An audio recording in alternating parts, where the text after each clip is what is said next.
What's up, my friends? My name's iirix, and today I'm reviewing cards. Um, the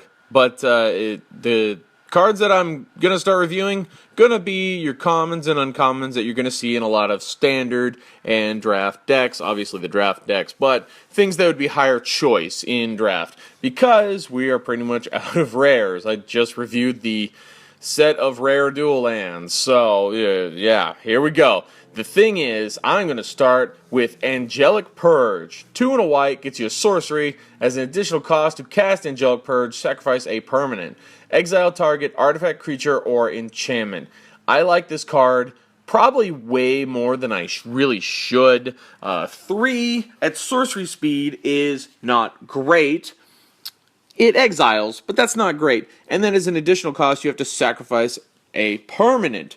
Why do I like this so much? What I enjoy about it is I have not used it in standard, and I don't think I ever will. I've been using it for draft only. Casual decks, not a thing for me yet. But I really enjoy this because I will draft Delirium, and Angelic Purge is an excellent piece of removal because it gets around Indestructible.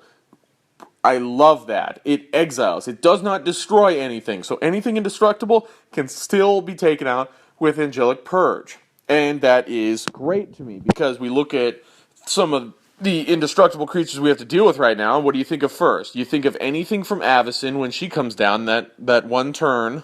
That ability, her ability of indestructible is only one turn, but still, maybe they put it down and then you can Angelic Purge after. It could happen. Or Ormondal, the flip land off of the Westvale Abbey.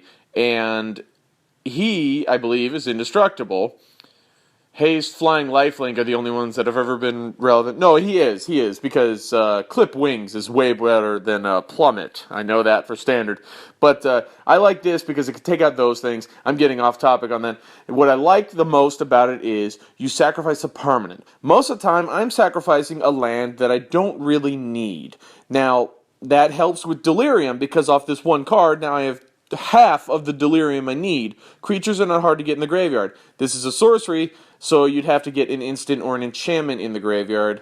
Or if you drafted an artifact, but I don't know how often people are drafting artifacts to be played in Shadows over Innistrad. I usually don't. I don't think there are very many good artifacts, except for maybe the flip equipment, but then when it goes, it flips. I haven't seen anybody using the one that explodes for 2 damage. People aren't using that, even in like black-green decks that have no burn at all. It's not happening, you know. But yeah, it's really nice, and I do enjoy it. It's going to be. That's really all I have to say. I'm just rambling about it. I really like Angelic Purge. If anybody's looking at it and they don't like it because you have to sacrifice a permanent, I really urge you to reconsider in your draft. If you're playing white, pick up Angelic Purge. It is nice. And you can always sacrifice a land, a creature that's, not important to you. Or what I've been doing a lot lately is if I happen to get a clue, sacrifice the glue. It's a permanent that was given to you in one way or another, and it's not so important. Its goal is to be sacrificed for one reason or another, and that's a fine thing to sacrifice because it just asks for a permanent, and your clue token is a permanent. So go with that. On the rating, I'm gonna have to say in draft, I'm gonna give it a 3.5 because it's an excellent piece of removal. For the reason that I had already stated, exiles, no destroying. So the few indestructible creatures we have to deal with, not a problem. It exiles, and it helps with Delirium. And in draft, people are playing Delirium. I haven't seen anybody play Delirium in Standard, except Mindrak Demon, but I don't really count that, because they're not playing Delirium. He just happens to have it.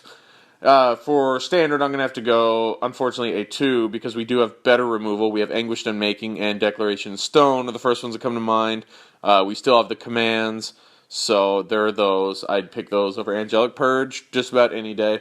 Modern, I really don't see this being played at all in Modern. It's got so many other things like Path to Exile. Exiles a creature. It's got Exile in the name. So Angelic Purge, 1. No, And EDH, I doubt it. There's so much removal in EDH. I don't want to give it a 1. Let's bump it a little. It gets a 1.5. So that's what I'd say about Angelic Purge. For me, just rambling. It went on for 5 minutes. So yeah, that's it. If you guys have a different opinion, let me know down below. If you like what I have to say, leave a like, subscribe to the channel for more, and thank you guys for watching. I'll see y'all next time.